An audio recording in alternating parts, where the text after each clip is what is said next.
La fomba fitateraka indray kosa izy ny fiara-miasa imasona ao amin'ny fampandrosoana eo amin'ny Madagasikara sy Indonésia. Eo ny ezaka fanalalahana ny fifandraisana eo amin'ny firenena roa tonta, ohatra amin'izany ny fanafoanana ny visa, eo koa ny fanitarana ny seha-mpifanankalozana arahoatran'ny fanadihadiana.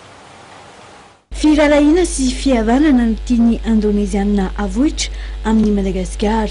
Eo amin'ny sehatra marobe izay ahafahana mametraka ny fiara-miasa maro loko na ara-kolontsaina na amin'ny lafiny hafa. Notsongainy masoivon'ny Indonésiana manokana io teny io nandritra ny famaranana ny herinandro an'ny sakafo, ny kolontsaina, ny mozika ary ny dihy izay nitanterahina tetsy amin'ny bisy. Kolontsaina indonésiana dia ampiroboana fiara-miasa eto Madagasikara sy Indonésia amin'ny sehatra maro loko.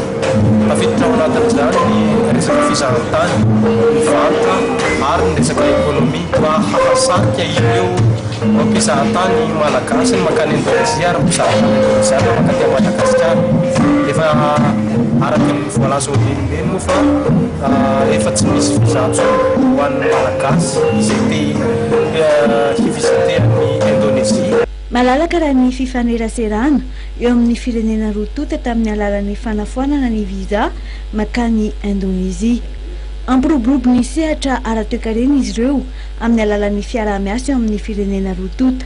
Tapitra omaly ny fankalazana ny festival culinaire, culturel, musique et danse izay nitanterahina nandritra ny herinandro.